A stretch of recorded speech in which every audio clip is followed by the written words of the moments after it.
Hello everyone, my name is Idiotic Synergy, and this might be the quickest review of any bounty hunter I have done, because this one is average.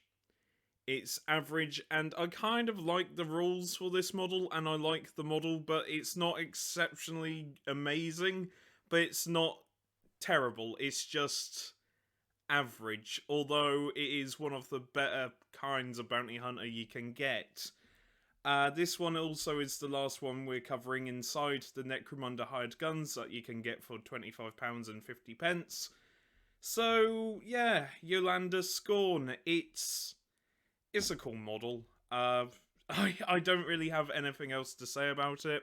I like her mechanical hand though, and the lore attached to her is quite interesting. The reason she wears her mask is because her face is all fucked up. Also, she has a mechanical hand and talks to her weapons like they're sentient. She is odd, but in Necromunda, almost everyone is odd. Yeah, there's not a lot to say about the model. I mean, I do like the hair, though. The hair is kind of cool, the colour scheme of it. It is quite nice. But other than that, I don't really have a lot to say. It's just a fancy Escher, really. That's it. It's just a slightly posh Escher, which isn't a bad thing. Eschers are kind of cool, but if you want to use this model as an Escher, then you can quite easily. It's an alright model for an alright bounty hunter. Anyway, let's get into the rules. Though, hang on, one thing I don't like, and that's probably just because of the paint scheme, is this leopard print. I don't like it. I'm not a fan of it. I don't like it. Everything else about the model is cool and fits with being an Escher leopard print.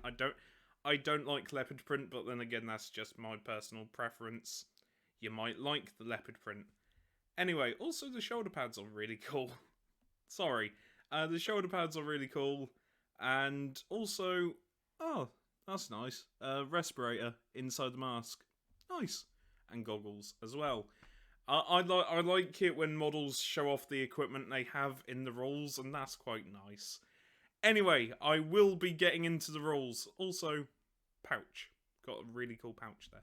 Right, I'm going before I ramble. Also, shoes. Stop it. Right. I'm going to look at the rules. I do like the shoes, though. Look at them. They're high heels. When you're murdering people in Necromunda, you better wear some fancy footwear. Oh, it's so stupid, I love it.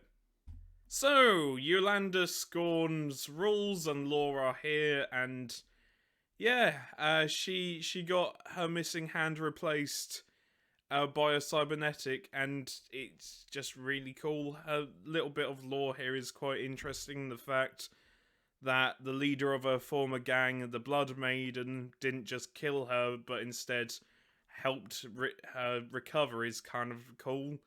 And I like the spikes. I like the spikes. I like this artwork more. I like the spikes. I kind of wish the shoulder pads came with the spikes. But regardless, these are her rules. And she is 230 credits. However, you are basically getting a really good Escher captain. That's how I would describe this bounty hunter as. Movement 5, which is average for Eschers. Weapon skill and ballistic skill 3, which is quite good. Strength, toughness 3, wounds 2, initiative 3, attacks 2, leadership 7, cool check 5, willpower 6, intelligence 6. Basically, what that means is that if you somehow get nerves of steel put on this bounty hunter, then she can easily ignore it. Also, initiative 3 is really very good, and she's only 230 credits, which ain't half bad for stats like this. Also, her weapons are the stiletto knife, which is a toxin sword, so have fun with that.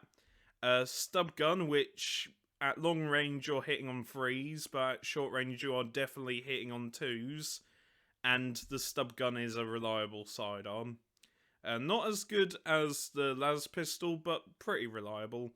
And frag grenades, because of course you have frag grenades. That's kind of a given at this point.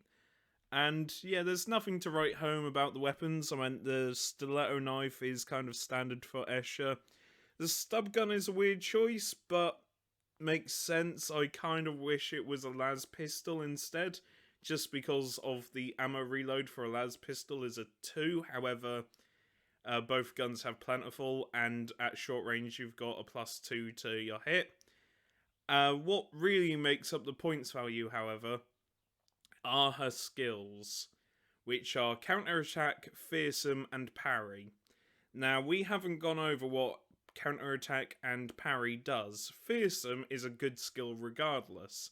If any enemy wants to charge you, they have to do a willpower test to make sure they can charge you. But counterattack and parry are very interesting skills, and I would like to go through them. Also, her war gear, flak armor, so she's got a standard armor save. Photo goggles, which helps her in low light conditions, but you're close range anyway, so kind of useless. And a respirator, which is great against gas weapons. That's alright, but the skills is what makes this character. Let me show you the skills. So, counterattack gives you +1 attack when making reaction attacks for each of the attacker's attacks that fail to hit. For whatever reason, whether that be just missing or parry. Now, you've also got parry, which is quite important. Now, they don't describe what parry does here for some reason, but what parry does is that whenever somebody gets a successful hit roll off, using the parry trait, you can make your opponent re-roll the successful hit and see if it becomes an unsuccessful hit. Basically, it is a way to screw over your opponents, and it's quite a good skill to have. And also, if you've got someone with 2 attacks that are attacking this model, and they land 1 attack and 1 misses, then you use parry to make them miss with the other one. That's 2 more attacks, meaning you can make reaction attacks with 4 attacks, hitting on 3s, with a toxin weapon. It is quite good. This bounty hunter is 230 points, but makes up for the points cost, in my opinion. It's quite a decent bounty hunter. Certainly not the best, but certainly not the worst. It is probably like top tier level bounty hunter. It is a really good ability to have, and also fearsome, just in case I get that wrong. The enemy must first pass the willpower test before moving, when charged, or their action ends immediately. So when they charge, it's quite good. Fearsome is a brilliant anti-charge ability, and it's just really nice to have. Anyway, I've been Idiotic Synergy, and I'll see you later. Take care and stay safe.